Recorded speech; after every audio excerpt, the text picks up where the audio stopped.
Hello friends, എല്ലാവർക്കും നമസ്കാരം. നിങ്ങളേവരും കാത്തിരിക്കുന്ന രേവതിയുടെയും സച്ചിയുടെയും ഇന്നത്തെ വിശേഷത്തിലേക്ക് എല്ലാ കൂട്ടുകാർക്കും സ്വാഗതം. എല്ലാവർക്കും നല്ലൊരു ദിവസം ആശംസിച്ചുകൊണ്ട് തന്നെ നമുക്ക് ഇന്നത്തെ വിശേഷത്തിലേക്ക് കടക്കാം. തുടങ്ങുമ്പോൾ തന്നെ കാണിക്കുന്നത് നമ്മുടെ സച്ചിനെയും ശരത്തിനെയാണ്. അങ്ങനെ ശരത്തും ലക്ഷ്മി ദേവും കൂടെ തിരിച്ച് വീട്ടിൽ പോകാൻ തുടങ്ങുമ്പോഴത്തേക്ക് നമ്മുടെ ശരത്തിനെ അങ്ങോട്ട് പിടിച്ച് നിർത്താം കേട്ടോ സച്ചി. എന്നിട്ട് പറയാ, അല്ല നിന്റെ വർക്കൊക്കെ ഇപ്പം എങ്ങനെ പോകുന്നു? അത് പിന്നെ നന്നായിട്ട് പോകുന്നുണ്ട്. ആ, അല്ല കേക്ക് എങ്ങനെയുണ്ട്? നിനക്ക് കേക്ക് ഇഷ്ടായോ? ആ, കേക്ക് കേക്ക് ഇഷ്ടായി. എന്താ എന്താ അങ്ങനെ ചോദിച്ചത്? അപ്പോഴത്തേക്ക് നമ്മുടെ ലക്ഷ്മിയും ദേവും അവിടെ നിൽക്കുമല്ലേ. അപ്പം ലക്ഷ്മി പറഞ്ഞു, അവര് സംസാരിക്കട്ടെ, നമുക്ക് പോകാമെന്ന് പറഞ്ഞ് അവരങ്ങ് മാറിപ്പോയിട്ടോ. അപ്പോഴത്തേക്ക് നമ്മുടെ സച്ചി നമ്മുടെ ശരത്തിനെ അങ്ങ് പിടിച്ചിട്ട്, അതെ നിന്റെ ചേച്ചിയോടുള്ള സ്നേഹം കൊണ്ടൊന്നും അല്ല നീ ഇങ്ങോട്ട് വന്നത്, നീ ഇവിടെ പ്രശ്നം ഉണ്ടാക്കാൻ വേണ്ടി വന്നതല്ലേ. നീ എനിക്കായിട്ട് മേടിച്ച് തന്ന ഷർട്ട് ഊരി നിന്റെ മുഖത്തേക്ക് വലിച്ചൂരി തന്നവനാ, എറിഞ്ഞു തന്നവനാ ഞാൻ. അപ്പൊ നീ വീണ്ടും എനിക്ക് ഷർട്ടുമായിട്ട് കൊണ്ടുവന്നിരിക്കുന്നു. അതൊരിക്കലും നല്ല ഉദ്ദേശത്തോടു കൂടി ആവില്ലല്ലോ. അതെനിക്കറിയാടാ. നീ എന്ത് പ്ലാൻ ചെയ്താണോ ഇങ്ങോട്ടേക്ക് വന്നത്, അത് നടന്നില്ലല്ലേ മോനെ. നിന്റെ പ്ലാനിങ് ഒന്നും നടക്കാൻ പോകുന്നില്ല. നീ എൻ്റെ വീട്ടിനകത്ത് കയറിയപ്പോൾ നിന്റെ നെഞ്ചത്തെ ഒരു ചവിട്ട് തരാനാ എനിക്ക് തോന്നിയത്. നീയേ ഈ ഗേറ്റും കടന്ന് പുറത്ത് വീണേനെ. ഞാൻ അങ്ങനെ ചെയ്യാതിരുന്നത്, ദേഷ്യം നിയന്ത്രിച്ചത് അത് എൻ്റെ രേവതിനെ ഓർത്തിട്ട് മാത്രം, നിന്റെ ചേച്ചീനെ ഓർത്തിട്ട്. അവളുടെ മനസ്സിനെ വിഷമിപ്പിക്കേണ്ടെന്ന് കരുതിയ നല്ലൊരു ദിവസമായിട്ട് ഇടിച്ച് നിന്റെ എന്ന് പറഞ്ഞിട്ട് ഇങ്ങനെ കൈ അങ്ങോട്ട് പൊക്കിയിട്ട് നിന്റെ ഷേപ്പ് മാറ്റാൻ എനിക്കറിയാം. പിന്നെ ഈ ഫംഗ്ഷന് പ്രശ്നം ഉണ്ടായാലേ സന്തോഷിക്കുന്ന ചിലരുണ്ട്. അവർക്ക് മുന്നിലേക്ക് എൻ്റെ രേവതിനെ ഇട്ട് കൊടുക്കുന്നത് ശരിയല്ലല്ലോ. നീ കൊണ്ടുവന്ന ഗിഫ്റ്റ് ഞാൻ വലിച്ചെറിയാതിരുന്നത് അതുകൊണ്ടാ, അല്ലാതെ നിന്നോടുള്ള സ്നേഹം കൊണ്ടൊന്നും അല്ല. ആ, എല്ലാവർക്കും മുമ്പിൽ വെച്ച് ഈ ഷർട്ട് ഞാൻ ഇട്ടതും അതുകൊണ്ട് തന്നെയാ. നേർവഴിക്ക് അധ്വാനിച്ചുണ്ടാക്കിയ ക്യാഷും കൊണ്ട് നീ വാങ്ങിയ സമ്മാനങ്ങളുമായിട്ട് എന്നെയും നിന്റെ ചേച്ചീനെയും കാണാവാ. ഞാൻ പനിനീര് തളിച്ച് സ്വീകരിക്കാം. ആണുങ്ങളുടെ ഒപ്പം കൂടിയേ തെറ്റായി ഈ വഴിയിലൂടെയാണ് നീ ക്യാഷ് ഉണ്ടാക്കുന്നത്. ആ ക്യാഷിലൂടെ മേടിക്കുന്ന ഒന്നും ഞങ്ങൾക്ക് വേണ്ടടാ. അതെ, ഞങ്ങൾക്ക് ആവശ്യമില്ല. ഞാൻ വീണ്ടും പറയാം, ആന്റണിയുടെ കൂടെ കൂടി നീ നിന്റെ ഭാവി നശിപ്പിക്കരുത്. അങ്ങനെ നശിപ്പിച്ചാൽ അത് നിനക്കാ ദോഷം. പിന്നെ എല്ലാവർക്കും മുമ്പിൽ വെച്ച് നിനക്ക് തരണ ബഹുമാനം ഞാൻ തന്നു. അത് തുടരണോ അതോ വേണ്ടയോ എന്നൊക്കെ നീ വേണം തീരുമാനിക്കാൻ. അറിയാലോ, ആന്റണിക്കൊപ്പം ചേർന്ന് വീണ്ടും എന്നെ പ്രലോഭിപ്പിക്കാനാ നിന്റെ പരിപാടിയെങ്കിൽ, തെറ്റായ വഴിയിലൂടെ നീ സഞ്ചരിക്കാൻ പോകുന്നതെങ്കിൽ നിന്റെ കൈയും കാലും ഒടിച്ചിട്ടല്ലോ ഞാൻ നിന്നെ വീട്ടിൽ കിടത്തും. പിന്നെ പ്രലോഭനങ്ങളിലൊന്നും ഈ സച്ചി വീടില്ലടാ, അത് നീ മനസ്സിലാക്കിക്കോ. പോ സ്ഥലം വിട്ടോ. കൂടുതൽ സമയം എൻ്റെ പൊന്നുമോൻ ഇവിടെ നിൽക്കണ്ട. അപ്പം എൻ്റെ പൊന്നുമോൻ ചെല്ല്. എൻ്റെ പൊന്നുമോനെ വേഗം ചെല്ല്. അപ്പൊ നമ്മുടെ രേവതി അവിടെ നിന്ന് പകുതിയൊക്കെ കേട്ട് കേട്ടോ. ഏതായാലും രേവതിക്ക് മനസ്സിലായി സച്ചി നിയന്ത്രിച്ച് നിന്നതാണ്, അല്ലാതെ നമ്മുടെ സച്ചി ശരത്തിനെ സ്നേഹിച്ചതൊന്നും അല്ലാന്ന്. ഏതായാലും രേവതി ഇതൊക്കെ കണ്ടോണ്ട് നിൽപ്പുണ്ടായിരുന്നു. രേവതിക്ക് ഒരു ചെറിയ ചിരിയാണ് ഇത് കണ്ടു കഴിഞ്ഞപ്പോൾ വന്നത്. കാരണം സച്ചി പറഞ്ഞത് നല്ല കാര്യമാണെന്ന് രേവതിക്ക് മനസ്സിലായിട്ടോ. ഏതായാലും ഈ സീൻ കഴിഞ്ഞ് പിന്നെ കാണിക്കുന്ന സീൻ എന്ന് പറഞ്ഞാല് ശ്രുതിനെയും ചന്ദ്രനെയാണ് കേട്ടോ. അങ്ങനെ നമ്മുടെ ശ്രുതി കിച്ചണിൽ നിൽക്കുമ്പോഴാണ് ചന്ദ്ര വരുന്നത്. അപ്പം ശ്രുതി ചോദിച്ചു, അല്ല കുടിക്കാൻ വല്ലതും വേണോ, വെള്ളം വേണോ? അല്ല ആദ്യക്ക് എന്താ ഒരു മൂഡ് ഔട്ട്? അത് പിന്നെ എനിക്ക് സന്തോഷം വരാനുള്ള കാര്യങ്ങളാണല്ലോ ഇവിടെ നടന്നിരിക്കുന്നത്. എൻ്റെ പൊന്നു ശ്രുതി, ഇങ്ങനെ ഒരു ഫംഗ്ഷന്റെ ആവശ്യമേ ഇവിടെ ഇല്ലായിരുന്നു. രേവതിയുടെ അമ്മ ഇവിടെ വന്നു കഴിഞ്ഞിട്ടുണ്ടെങ്കിൽ കരഞ്ഞ് മൂക്കും പിഴിഞ്ഞേ പോകാറുള്ളൂ. അങ്ങനെയല്ലേ ഞാൻ വിടാറ്. നീയും കണ്ടതല്ലേ, ചിരിച്ച് കളിച്ച് സന്തോഷത്തോടു കൂടിയല്ലേ ഇവിടുന്ന് പോയത്. അത് പിന്നെ മകളുടെ ഫംഗ്ഷൻ നന്നായിട്ട് നടന്നല്ലോ, അതിന്റെ സന്തോഷം കാണുമല്ലോ. ആ, കാണും. അവർക്കൊക്കെ മക്കളെ കുറിച്ചുള്ള ചിന്തയുണ്ട്. അതുകൊണ്ടാണ് ഫംഗ്ഷൻ നടക്കുമ്പോൾ ഇങ്ങോട്ടേക്ക് വരുന്നത്. നിന്റെ അച്ഛന് നിന്നെക്കുറിച്ചുള്ള ഒരു ചിന്തയില്ല, അതാ ഇങ്ങോട്ടേക്ക് വരാത്തത്. അയ്യോ, എന്താ ആന്റി അങ്ങനെ പറഞ്ഞത്? എൻ്റെ അച്ഛൻ്റെ അവസ്ഥ ആന്റിക്ക് അറിയാലോ. എയർപോർട്ടിൽ വെച്ച് പോലീസ് അറസ്റ്റ് ചെയ്തത് കൊണ്ടല്ലേ അന്ന് അച്ഛൻ ഫംഗ്ഷന് വരാതിരുന്നത്. ഓ, ഇനിയിപ്പോ അങ്ങനെ പറഞ്ഞാൽ മതിയല്ലോ. രണ്ട് മകളുടെ അമ്മമാർ ഇവിടെ വരുന്നുണ്ടല്ലോ. നിന്റെ വീട്ടിൽ നിന്ന് ആരെങ്കിലും ഇങ്ങോട്ടേക്ക് വന്നോ? അതിനൊക്കെ നിനക്ക് ഓരോ കാരണങ്ങളുണ്ട് പറഞ്ഞ് മനുഷ്യനെ മടിപ്പിക്കാനായിട്ട്. ഹാ, നിന്റെ അമ്മ ജീവിച്ചിരിപ്പുണ്ടായിരുന്നെങ്കിൽ ഇവിടെ വന്നേനല്ലേ. എന്ത് ചെയ്യാനാ, തെക്കോട്ട് നിന്റെ അമ്മേനെ കെട്ടിയെടുത്തില്ലേ, അസുഖം വന്ന് മരിച്ചു പോയില്ലേ. എന്ത് ചെയ്യാനാ, ഓരോ വിധി, അല്ലാതെ പറഞ്ഞിട്ട് കാര്യമില്ലല്ലോ. ആ എന്ന് പറഞ്ഞുകൊണ്ട് നമ്മുടെ ചന്ദ്ര അങ്ങ് പോയി കേട്ടോ. അപ്പോഴത്തേക്ക് ശ്രുതി പെട്ടെന്ന് ശ്രുതിയുടെ അമ്മേനെയും കുട്ടീനെയും ഒക്കെ ചിന്തിക്കുകയാണ് കേട്ടോ. കാരണം ഉണ്ടായിട്ടില്ല എന്ന് പറയുമ്പോൾ നമ്മുടെ ചെവിയും കൊണ്ട് കേൾക്കുമ്പോഴുള്ളൊരു അവസ്ഥ, അത് അത് നമ്മുടെ ശ്രുതിക്ക് മാത്രമേ അറിയത്തുള്ളൂ. ഏതായാലും ശ്രുതി പെട്ടെന്നാണ് ശ്രുതിയുടെ അമ്മേനെ ഓർത്തത്. അതുകൊണ്ട് തന്നെ ശ്രുതി എന്ത് ചെയ്തു, ഫോൺ എടുത്ത് നേരെ ശ്രുതിയുടെ അമ്മേനെ വിളിക്കുകയാണ് കേട്ടോ. അങ്ങനെ ശ്രുതിയുടെ അമ്മ നോക്കിയപ്പോൾ പെട്ടെന്ന് ഫോണൊക്കെ ഇങ്ങനെ വരുന്നു. പച്ചക്കറിയൊക്കെ മേടിച്ചുകൊണ്ട് വീട്ടിലേക്ക് പോകുന്ന സമയത്താണ്. അങ്ങനെ ശ്രുതിയുടെ അമ്മ ഫോൺ എടുത്തിട്ട്, ഹലോ മോളെ കല്യാണി, നീ എന്താ മോളെ വിളിച്ചത്? അത് അത് പിന്നെ എനിക്ക് അമ്മേനെ വിളിക്കാൻ തോന്നി, വെറുതെ ഞാൻ വിളിച്ചതാ. ആ, അല്ലല്ലോ, എന്തോ ഉണ്ടല്ലോ. ഏയ് ഒന്നുമില്ല, അമ്മയ്ക്ക് എനിക്ക് സുഖമാ മോളെ. അല്ല ആദി എവിടെ? ആദി വീട്ടിലുണ്ട്. ഞാൻ പച്ചക്കറി മേടിക്കാൻ വേണ്ടി പുറത്ത് പോയിട്ട് തിരികെ വീട്ടിലേക്ക് പോകുന്നതേ ഉള്ളൂ. അല്ല മോളെന്താ പതിവില്ലാതെ വിളിച്ചത്? അവിടെ എന്തെങ്കിലും പ്രശ്നമുണ്ടോ? ഏയ് ഇവിടെ പ്രശ്നമൊന്നുമില്ല. ഇവിടെ ഇന്ന് ചെറിയൊരു ഫംഗ്ഷൻ നടക്കായിരുന്നു.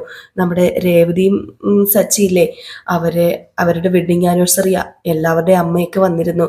അപ്പം ഞാന് എൻ്റെ അമ്മയെ ഓർത്തു. ഓ, അപ്പൊ നീ നിന്റെ മരിച്ചുപോയ അമ്മയെ ഓർത്തല്ലേ? അതാണോ നീ വിളിച്ചത്? ആ, അതാ അതാ ഞാൻ വിളിച്ചത്. പക്ഷെ അമ്മയെ മരിച്ചുപോയ അമ്മ എന്നൊന്നും പറയല്ലേ. എനിക്കറിയാം മോളെ, എല്ലാവരും കൂടിയിരിക്കുന്ന സമയത്ത് നിനക്ക് ആരും ഇല്ലാന്നൊരു തോന്നൽ നിനക്ക് ഉണ്ടായല്ലേ. നിന്റെ കൂടെ കഴിയണമെന്ന് എനിക്കും ആഗ്രഹമുണ്ട്. അതിന് കഴിയില്ലല്ലോ, പറഞ്ഞിട്ട് കാര്യമില്ലല്ലോ. അല്ലമ്മേ, അടുത്ത ആഴ്ച ഞാൻ അങ്ങോട്ടേക്ക് വരാം. അമ്മയും ആദ്യം എനിക്ക് കാണണം, എനിക്ക് കാണാൻ കൊതിയാവുക. ആ മോള് അടുത്ത ആഴ്ച ഇങ്ങ് പോരെ? അല്ല അമ്മേ, സുധി വരുന്നു എന്ന് തോന്നുന്നു, ഞാനേ പിന്നെ വിളിക്കാമേ എന്ന് പറഞ്ഞ് ഫോൺ കട്ട് ചെയ്തു കേട്ടോ. അപ്പോഴത്തേക്ക് നമ്മുടെ ശ്രുതി അതിലേക്കൂടെ ഒരു മിന്നായം പോലെ വരുന്നത് നമ്മുടെ ശ്രുതി കണ്ടു.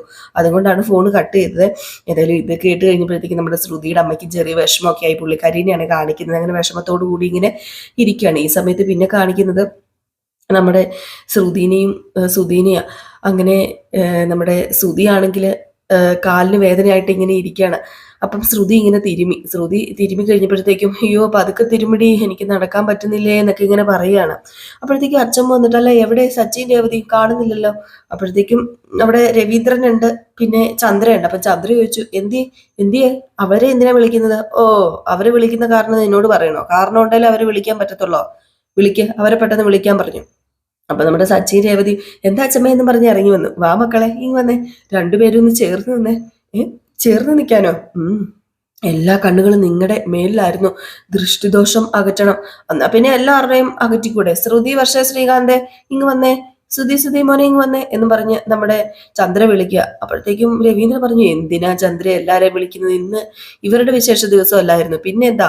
അത് പിന്നെ ഇവരുടെ മേലിൽ നാട്ടുകാര് കണ്ണു വെക്കുന്നുണ്ട്. സുധിയും ഷോപ്പ് തുറക്കാൻ പോകുന്നു.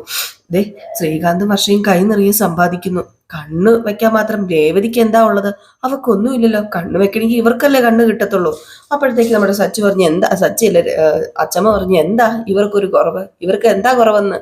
ഒരു കുറവും എനിക്ക് തോന്നുന്നില്ല. എന്റെ സച്ചിക്കും രേവതിക്കും കൂടുതലേ ഉള്ളൂ. അല്ല, എന്തു പറഞ്ഞാലും എന്തിനാ ഇവരെ കുത്തുന്നത്? അവരെ പോലെ തന്നെയല്ലേ നിനക്ക് രേവതിയും? അവരോട് മാത്രം എന്താ നിനക്ക് സ്നേഹം? അത് പിന്നെ അവര് രണ്ടുപേരും ഞാൻ കൊണ്ടുവന്ന മരുമക്കളാ. നിങ്ങൾ കൊണ്ടുവന്ന മരുമക്കളാണെന്നോ? എന്നാ അമ്മ ഈ പറയുന്നത്? എങ്ങനെയാ വർഷ നിങ്ങൾ കൊണ്ടുവന്ന മരുമക്കളാവുന്നത് മരുമകളാവുന്നത്? വർഷേനെ വർഷേനെ ശ്രീകാന്ത് അടിച്ചോണ്ട് വന്നതല്ലേ? അപ്പോഴത്തേക്ക് അച്ഛമ്മ ചോദിച്ചു, ഓ, അപ്പൊ രവി കൊണ്ടുവന്ന മരുമകളായോണ്ടായിരിക്കും നിനക്ക് രേവതിയോട് സ്നേഹമില്ലാത്തത്. ആ, രേവതിയോട് സ്നേഹം കാണിക്കും അച്ഛമ്മേ. അതിന് രേവതി സിംഗപ്പൂരിൽ നിന്നോ മലേഷ്യ എന്നൊക്കെയോ വരണം, എങ്കിൽ സ്നേഹം കാണിക്കും. അല്ലെങ്കിൽ നമ്മുടെ നാട്ടിലെ പണക്കാരുടെ വീട്ടിൽ നിന്ന് വരണം. അങ്ങനെയാണെങ്കിൽ രേവതിനെയും തലയിലെടുത്ത് വെച്ച് സ്നേഹിച്ചങ്ങ് കൊല്ലും. അപ്പോഴത്തേക്ക് ചന്ദ്ര പറഞ്ഞു, രവി ഏട്ടാ ഒന്ന് മിണ്ടാതിരിക്കാൻ പറ രവി ഏട്ടാ. അപ്പോഴത്തേക്ക് രവീന്ദ്രൻ പറഞ്ഞു, എന്താട്ടോ സച്ചി ഇത്? സച്ചി ഇങ്ങനെ നഗ്ന സത്യങ്ങളൊക്കെ എല്ലാവരുടെ മുമ്പിൽ വെച്ച് വിളിച്ച് പറയാൻ കൊള്ളുവോ? അത് പിന്നെ ഞാൻ ഓപ്പണായിട്ട് അമ്മ എനിക്ക് ഒരു കൊട്ടു കൊടുത്തു, അച്ഛൻ വേറൊരു രീതിയിൽ കൊട്ടു കൊടുത്തല്ലേ. ഓ, എന്തിനാ മനുഷ്യ നിങ്ങൾ അങ്ങനെ പറഞ്ഞത്? ഓഹോ, ചന്ദ്രൻ മിണ്ടാതിരുന്നോ? ദേ, എന്റെ മകനെ നീ പേടിപ്പിക്കുകയാണോ? മിണ്ടാതെ നിന്നോണം. ഇവൻ പറഞ്ഞത് ശരിയല്ലേ? ശരിയല്ലേ? എന്താടി നിന്റെ നാക്കിറങ്ങിപ്പോയോ? എന്നാ പിന്നെ ഇവള് പറഞ്ഞല്ലേ, എല്ലാവരും വാ, ആർക്കും പരിഭവം വേണ്ട. എല്ലാവരുടെയും ദൃഷ്ടിദോഷം ഇന്ന് നമുക്ക് അകറ്റാം. അല്ല രവിചന്ദ്രൻ, നിങ്ങളും അവിടെ വന്ന് നിൽക്ക്. അല്ല, ഞങ്ങൾ എന്തിനാ വരുന്നത്? 3 മക്കളും മരുമക്കളും നിങ്ങളുടെ കൂടെ സന്തോഷത്തോടു കൂടി കഴിയല്ലേ. ഇങ്ങനെയൊരു ഭാഗ്യം നിങ്ങൾക്കല്ലാതെ മറ്റാർക്കാ ഉള്ളത്? അതുകൊണ്ട് ഉറപ്പായിട്ട് ദൃഷ്ടിദോഷം കാണും. അപ്പോഴത്തേക്ക് നമ്മുടെ രേവതി പറഞ്ഞു, ശരിയാ അച്ഛമ്മ പറഞ്ഞത്. അച്ഛൻ വന്ന് നിൽക്ക് എന്നിങ്ങനെ പറഞ്ഞോട്ടോ. ഇതൊക്കെ അച്ഛമ്മയാട്ടോ പറയുന്നത്. അങ്ങനെ അച്ഛമ്മ ദൃഷ്ടിദോഷം മാറ്റാനായിട്ട് എന്തൊക്കെയോ ഒഴിഞ്ഞ് ഇങ്ങനെ ഇട്ട് എല്ലാവരും ഒക്കെ കൊണ്ട് തുപ്പിച്ച് ഇടുകയാണ് കേട്ടോ. ഉഴിഞ്ഞൊക്കെ ഇട്ട് കഴിഞ്ഞപ്പോഴത്തേക്കും നമ്മുടെ ശ്രുതി പറഞ്ഞു, ആ എന്റെ കാലിന്റെ വേദന പോയി, എന്റെ കാലിന്റെ വേദന പോയി. ആ ശ്രുതി എന്റെ കാലം ഓക്കെ ആയി. അപ്പോഴത്തേക്കാണെങ്കിൽ നമ്മുടെ ചന്ദ്ര പറഞ്ഞ്, എടാ മോന് ശരിയായോ? കണ്ടോ കണ്ടോ, ഞാൻ പറഞ്ഞില്ലേ ആരുടെയോ ദൃഷ്ടിദോഷം ഉണ്ടായിരുന്നു, ഇവിടെ ആരോ എന്റെ മോനെ കണ്ണു വെച്ചിട്ടുണ്ട് എന്ന്. ഇത് കേട്ട് കഴിഞ്ഞപ്പോഴത്തേക്കും നമ്മുടെ രവീന്ദ്രൻ പറഞ്ഞു, ആ മതി മതി മതി, ഇനി എല്ലാവരും അവരവരുടെ കാര്യം നോക്കുക, സമയം ഇത്രയായില്ലേ. അയ്യോ, എങ്കിലും എന്റെ കാല് ഭേദമായല്ലോ ശ്രുതി, കാല് ഭേദമായി. അപ്പൊ നമ്മുടെ സച്ചു പറഞ്ഞു, അച്ഛമ്മേ എനിക്ക് നാളെ രാവിലെ ട്രിപ്പ് ഉണ്ട്, ഞാൻ കിടക്കാൻ പോകുവാണേ. അപ്പോഴത്തേക്ക് രവീന്ദ്രൻ പറഞ്ഞു, ഒന്ന് നിന്നെ, നിങ്ങൾ ഇന്ന് ഡ്രസ്സിൽ കിടക്കണ്ട, നിങ്ങൾ രണ്ടുപേരും ഇന്ന് ഞങ്ങളുടെ റൂമിൽ കിടന്നോ, ഞങ്ങള് ഇവിടെ കിടന്നോളാം. രവിയേട്ട, ഇവിടെ നല്ല തണുപ്പാ, മഴ വന്നാ പിന്നെ പറയേ വേണ്ട, ഇവിടെ കിടന്നാലേ എന്റെ കാല് കോച്ചി പിടിക്കും, എനിക്കിവിടെ കിടക്കാൻ പറ്റില്ല. അതെ ചന്ദ്രയെ, ദേ ഇവിടെ നല്ല പുതപ്പുണ്ടല്ലോ, പുതച്ച് കിടന്നാൽ മതി, ഒരു കോച്ചി പിടുത്തം ഉണ്ടാവില്ല. അയ്യോ വേണ്ട വേണ്ട, അച്ഛനും അമ്മയും മുറി തന്നെ കിടക്ക്, ഞങ്ങൾ രണ്ടുപേരും ടെറസിൽ കിടന്നോളാം. നിങ്ങളോട് പറഞ്ഞ മനസ്സിലാവില്ലേ മക്കള് നിങ്ങക്ക്? വേണ്ടെന്നേ, ഞങ്ങൾ ടെറസിൽ കിടന്നോളാം. അതെ അച്ഛാ, ടെറസിൽ കിടക്കുന്ന സുഖം ഒരിക്കലും ഇവിടെ കിടന്നാൽ കിട്ടില്ല. പിന്നെ ഈ വെളിയിലൊക്കെ നല്ല പൊടിയുണ്ട്, പൊടി അടിച്ചു കഴിഞ്ഞിട്ടുണ്ടെങ്കിൽ അച്ഛന് അലർജിയാ, അതുകൊണ്ട് പിന്നെ നാളെ ഹോസ്പിറ്റലിലേക്ക് പോകേണ്ടി വരും. പൊക്കെ പോയി കിടന്ന്, ഞങ്ങളെ മേളിൽ പോയി കിടന്നോളാം. എനിക്ക് ഒരു അലർജിയില്ല, ഞങ്ങൾ ഇവിടെ കിടന്നോളാം, നിങ്ങൾ പോയിട്ട് മുറി കിടക്ക്. അല്ല അച്ഛാ, വേണ്ട അച്ഛാ, ഞങ്ങൾ ടെറസിൽ പോയി കിടന്നോളാം. പൊക്കെ പൊക്കെ, രണ്ടുപേരും പെട്ടെന്ന് ചെന്നേ എന്ന് നമ്മുടെ ചന്ദ്ര. അപ്പോഴത്തേക്കും അച്ഛമ്മ വന്നിട്ട്, അല്ല ഇവര് രണ്ടുപേരും മാത്രം എന്തിനാ ടെറസിൽ കിടക്കുന്നത്? അത് അവർക്ക് കിടക്കാൻ ഇവിടെ വേറെ റൂമില്ലല്ലോ.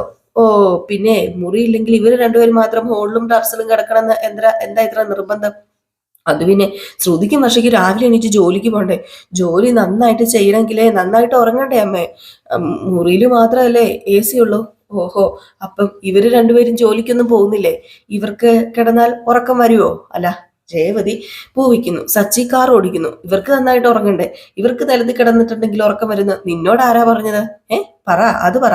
അപ്പൊ സച്ചി പറഞ്ഞു, അച്ഛമ്മേ ഞങ്ങൾക്ക് ഒരു പ്രശ്നമില്ല, നല്ല മനസ്സുള്ളവർക്ക് എവിടെ കിടന്നാലും ഉറക്കം വരുന്ന അച്ഛമ്മ പറയാറില്ലേ? ഞങ്ങൾക്ക് രണ്ടുപേർക്കും നല്ല മനസ്സാ, ഞങ്ങൾക്ക് രണ്ടുപേർക്കും എവിടെ കിടന്നാലും ഉറങ്ങാനായിട്ട് പറ്റും, അതുകൊണ്ട് അച്ഛമ്മ പേടിക്കണ്ട കേട്ടോ, ഞങ്ങള് ടെറസിന്റെ വണ്ടേ തന്നെ കിടന്നോളാം. അപ്പൊ രേവതി പറഞ്ഞു, കിടന്ന ഉടനെ തന്നെ ഞാനും ഉറങ്ങും, ടെറസിൽ കിടന്നോണ്ട് എനിക്കൊരു പ്രശ്നവും ഇല്ല അച്ഛമ്മേ, ഞങ്ങൾ ടെറസിൽ കിടന്നോളാം അച്ഛമ്മേ. ഇന്നത്തെ ദിവസം നിങ്ങൾ ടെറസിൽ കിടക്കണ്ട, മുറിയിൽ കിടന്നാ മതി, മുറിയിലേക്ക് ചെല്ല്. അയ്യോ അച്ഛമ്മ, വേണ്ട അച്ഛമ്മ, അച്ഛൻ ഇവിടെ കിടത്തിയിട്ട് ഞങ്ങള് റൂമിൽ പോയി കിടക്കാനോ? വേണ്ട വേണ്ട, അതിന്റെ ആവശ്യമൊന്നുമില്ല. അപ്പൊ രേവതിയും പറഞ്ഞു, വേണ്ട വേണ്ട, അതിന്റെ ആവശ്യമില്ല എന്ന് പറഞ്ഞു. അപ്പോഴത്തേക്കും നമ്മുടെ അച്ഛമ്മ പറഞ്ഞു, അതിന് രവീന്ദ്രനോട് ആരാ പറഞ്ഞത് ഇവിടെ കിടക്കാന്? അവന്റെ റൂമിൽ കിടക്കട്ടെ, ഇവിടെ വേറെ റൂമുകളുണ്ടല്ലോ, അവിടെ നിങ്ങൾക്ക് കിടക്കാലോ. അപ്പോഴത്തേക്ക് നമ്മുടെ ശ്രുതിയും ഞെട്ടിപ്പോയിട്ടോ. അപ്പൊ അച്ഛമ്മ പറഞ്ഞു, അവിടെ എന്നും കിടക്കുന്നവരെ, റൂമിൽ കിടക്കുന്നവരെ ഇന്ന് ഹോളിൽ വന്ന് കിടക്കട്ടെ, ഇന്നത്തെ ദിവസം നിങ്ങൾ മുറി തന്നെ കിടക്കണം, അങ്ങനെയാ വേണ്ടത്. ഇന്നത്തെ ദിവസത്തിന്റെ പ്രത്യേകത അതൊക്കെ തന്നെയാണല്ലോ, അതുകൊണ്ട് നിങ്ങൾ മുറി കിടന്നാ മതി. അപ്പൊ നമ്മുടെ ശ്രുതി വെപ്രാളം എടുത്തിട്ട്, അയ്യോ ശ്രുതി, നീ മറന്നോ? നിനക്ക് നാളെ നേരത്തെ പാർലറിൽ പോണെന്ന് പറഞ്ഞില്ലേ? അതെ അതെ ശ്രുതി, ബാബാ നമുക്ക് പോയി കിടക്കാം, വേഗം വാ എന്നും പറഞ്ഞോണ്ട് ആദ്യം തന്നെ റൂം കൈയടക്കിട്ടോ. അപ്പോഴത്തേക്ക് നമ്മുടെ സച്ചി പറഞ്ഞു, ഇതേ കണ്ടോ പോയത് കണ്ടോ, മുറി പോകുന്നുള്ള പേടിയില് ഭാര്യനെയും കൂട്ടി റൂമിലേക്ക് ഓടിയിരിക്കുന്നു. അയ്യോ എന്റെ പൊന്നാര ചേട്ടനെ സമ്മതിച്ചു. അപ്പോഴത്തേക്ക് ശ്രീകാന്ത് പറഞ്ഞു, സച്ചേട്ടാ ഏട്ടനും ഏട്ടത്തി ഞങ്ങളുടെ റൂമിൽ കിടന്നു, ഞങ്ങൾ ടെറസിൽ കിടന്നോളാം. അപ്പൊ നമ്മുടെ വർഷം പറഞ്ഞു, അതെ നമുക്ക് ടെറസിൽ കിടക്കാം, എനിക്ക് ഒരു കുഴപ്പമില്ല. അപ്പോഴത്തേക്കുമാണ് നമ്മുടെ ചന്ദ്ര പറഞ്ഞത്, അവള് വലിയ വീട്ടിലെ പെണ്ണല്ലേ, അവൾ എങ്ങനെ ടെറസിൽ കിടക്കും? അത് ശരിയാവില്ല. എന്താ ആന്റി, എനിക്ക് ഒരു പ്രശ്നമില്ല, ഞാൻ ഡബിൾ ഓക്കെയാ, എനിക്ക് ടെറസിൽ കിടക്കാം, ഒരു ദിവസത്തെ കാര്യമല്ലേ ഉള്ളൂ. അപ്പോഴത്തേക്ക് നമ്മുടെ രവീന്ദ്രനും അച്ഛമ്മയ്ക്കൊക്കെ ചിരി വന്നുട്ടോ, സന്തോഷമായി. അപ്പൊ സച്ചു പറഞ്ഞു, വേണ്ട, നല്ല മനസ്സിന് നന്ദി, ഞങ്ങൾക്ക് വേണ്ടി നിങ്ങൾ ആരും ത്യാഗം ചെയ്യണ്ട, ഞങ്ങൾ ടെറസിൽ കിടന്നോളാം, ഞങ്ങൾ ടെറസിൽ കിടന്നോർത്ത് ഒരു കുഴപ്പമില്ല. പിന്നെ അവിടെ കിടക്കുമ്പോൾ വിശാലമായ ആകാശം കാണുമ്പോൾ ഈ ലോകം മുഴുവൻ ഞങ്ങളുടേതാണെന്ന് ഞങ്ങൾക്ക് തോന്നും. ഇതിൽ പരം വേറെ എന്താ ഞങ്ങൾക്ക് വേണ്ടത്? അല്ലേ രേവതി, രേവതി നമുക്ക് പോയി കിടക്കാം എന്നിങ്ങനെ പറയാണ്. ചന്ദ്രയ്ക്കാണ് അങ്ങോട്ട് പിടിക്കുന്നില്ല കേട്ടോ. അവന്റെ ഒരു സാഹിത്യം എന്ന് പറഞ്ഞാണ് നമ്മുടെ ചന്ദ്ര അവിടെ ഇരിക്കുന്നത്. അങ്ങനെ രേവതിനെയും കൂട്ടിക്കൊണ്ട് അവിടെ സച്ചി അവിടെ നിന്ന് പോയി കേട്ടോ. ഏതായാലും രവീന്ദ്രന് സങ്കടമാവാണ്ട് ഇവരുടെ ഒരു അവസ്ഥയൊക്കെ ഓർത്തിട്ട് രവീന്ദ്രൻ ഇങ്ങനെ സങ്കടത്തോടു കൂടി ഇരിക്കുന്നു. അപ്പം അച്ഛമ്മ എന്തൊക്കെയോ മനസ്സിലിങ്ങനെ ആലോചിക്കുന്നു, എന്തൊക്കെയോ ആലോചിച്ച് പറക്കാണ്. മക്കള് അവിടെ കിടക്കുന്നതിനോട് ഒട്ടും താല്പര്യം നമ്മുടെ അച്ഛമ്മയ്ക്കില്ല, സച്ചി രവതി അവിടെ കിടക്കുന്നതിനോട്. ഈ സമയം നമ്മുടെ വർഷ ഇങ്ങനെ ഫോണിലൊക്കെ ഇങ്ങനെ എന്തൊക്കെയോ കുത്തി കുത്തി ഇരിക്കുകയാണ്. അങ്ങനെ നമ്മുടെ രേവതി വന്നു. രേവതി വന്നിട്ട്, അല്ല വർഷ എന്താ എന്നെ വിളിച്ചത്? എന്നെ വിളിച്ചായിരുന്നോ? ആ വിളിച്ചായിരുന്നു ചേച്ചി ഞാന്. അതെ, ഒരു കൂട്ടം തരാൻ വിളിച്ചതാ. ഇന്നാ പിടിക്ക്. അയ്യോ, ഇതെന്താ? ഇതെന്തിനാ എനിക്ക്? ഇതെന്തിനാ ഞങ്ങൾക്ക്? അതെ, ഇത് ആവശ്യമുണ്ട്. ഇത് ടെറസിന്റെ മണ്ടയിൽ പോയി ടെന്റ് അടിച്ച് നിങ്ങൾ ഇന്ന് ഇതിനകത്ത് വേണം കിടക്കാനായിട്ട്. അതെ, ഇതിനകത്ത് കിടക്കുമ്പോൾ ചെറിയ റൊമാൻസ് ഒക്കെ വരും. ആ, അതിനു വേണ്ടിയാ ഞങ്ങൾ ഇത് മേടിച്ചത് എന്ന് പറഞ്ഞിട്ട് അതങ്ങോട്ട് കൊടുക്കാൻ കേട്ടോ.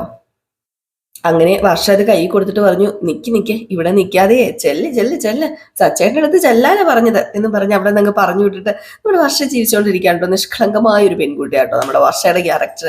കാരണം വേറൊന്നുമല്ല, ആരോടും ഗുണത്തിനോ അല്ലെങ്കിൽ പിന്നെ ദോഷത്തിനോ ഒന്നും പോകില്ല. ഇതുപോലെ ചെറിയ ഉപകാരമൊക്കെ ചെയ്യും കേട്ടോ. അപ്പൊ അങ്ങനെ ഒരു ക്യാരക്ടറാണ്. അങ്ങനെ നമ്മുടെ സച്ചി പായൊക്കെ വിരിച്ച് തലകണയൊക്കെ വെച്ചിട്ട് ഇങ്ങനെ പായിൽ ഇങ്ങനെ ഇരിക്കുകയാണ്. രേവതി വരാനായിട്ട് കാത്ത്. അപ്പോഴത്തേക്ക് നമ്മുടെ രേവതി കയ്യിൽ ഒരു ജഗ് വെള്ളവും പിന്നെ കയ്യിലൊരു ബാഗൊക്കെ ആയിട്ട് വരികയാണെ. അപ്പോഴത്തേക്കാണ് നമ്മുടെ സച്ചി, ഇതെന്താ നീ ഇങ്ങനെ വരുന്നത്? നിന്റെ കയ്യിലെന്താ? അതേ, ഇന്നാ പിടിക്ക് എന്നും പറഞ്ഞ് ഇങ്ങനെ ഒരു ഒറ്റ, അതായത് ഇങ്ങനെ ദേഹത്തേക്ക് അങ്ങ് എറിഞ്ഞു കൊടുത്തു കേട്ടോ. ഏ ഇത് ടെന്റ് അല്ലേ? ആ അതെ, ടെന്റാണ്. അതെ, എനിക്കിത് വർഷ തന്നു വിട്ടതാ. രേവതി, ഒരു പഴഞ്ചൊല്ലുണ്ട്, അല്പന അർത്ഥം കിട്ടിയാൽ അർദ്ധരാത്രി കൂടാരം. അയ്യേ, കൂടാരമല്ല, കൊട പിടിക്കുന്നല്ലേ? ആ, അറിയാം അറിയാം. നമുക്ക് എന്തിനാ ഈ കൂടാരം? ഇതിന്റെ ആവശ്യം എന്തിനാ? ഇതെന്തിനാ നീ ഇങ്ങോട്ട് എടുത്തോണ്ട് വന്നത്? അത് പിന്നെ വർഷ തന്നതാ. ഇരിക്കട്ടെ എന്നേ, ഇരിക്കട്ടെ. കുഴപ്പമില്ല, ഇരിക്കട്ടെ. ഒരു ഗ്ലാസ് പാലുമായിട്ട് നാണത്തോടു കൂടി മന്ദം മന്ദം നീ കടന്നു വരുന്നത് ഞാൻ ഓർത്തത് നമ്മുടെ ഫസ്റ്റ് നൈറ്റില് നീ അങ്ങനെയല്ലേ വന്നത്? ഫസ്റ്റ് നൈറ്റിന്റെ കാര്യം ഒന്നും ഓർമ്മിപ്പിക്കല്ലേ, എന്നെ കൊണ്ട് കൂടുതലൊന്നും പറയിപ്പിക്കല്ലേ. അതെന്താ രേവതി? എന്താന്ന് ഞാൻ പറയുന്നില്ല. അതെ, ഫസ്റ്റ് നൈറ്റ് ഒക്കെ ഓർമ്മയുണ്ടല്ലേ എന്നിങ്ങനെ നമ്മുടെ രേവതി. എന്നിട്ട് രേവതി പറഞ്ഞു, കല്യാണം കഴിഞ്ഞ ദിവസത്തെ കുറിച്ച് ഓർമ്മയില്ലായിരുന്നല്ലോ. ചുമ്മാ അതൊന്നും എപ്പോഴും പറഞ്ഞുകൊണ്ടിരിക്കില്ലേ. നമ്മള് 2 പ്രാവശ്യം കല്യാണം കഴിച്ചില്ലേ? രണ്ടാമത് നിന്റെ കഴുത്തിൽ ക്ഷേത്രത്തില് വെച്ച് താലി കെട്ടിയില്ലേ? അതാണ് എന്റെ മനസ്സിലുള്ള കല്യാണം. ആ കല്യാണം വിട്ട് ഈ സച്ചിക്ക് വേറൊരു കല്യാണം ഇല്ല. നിന്നോട് ഞാനത് പറഞ്ഞതല്ലേ. എല്ലാവരും 1 പ്രാവശ്യമേ കെട്ടാറുള്ളൂ. നമ്മള് 2, 3 പ്രാവശ്യമൊക്കെ കെട്ടേണ്ടി വരുന്ന ഒരവസ്ഥയാ. ഇനിയിപ്പം വീണ്ടും കെട്ടേണ്ടി വരുമോ? ഇനിയിപ്പൊ അതിന്റെ ആവശ്യമില്ല. ഇപ്പൊ നമ്മൾ സെറ്റ് ആയില്ലേ?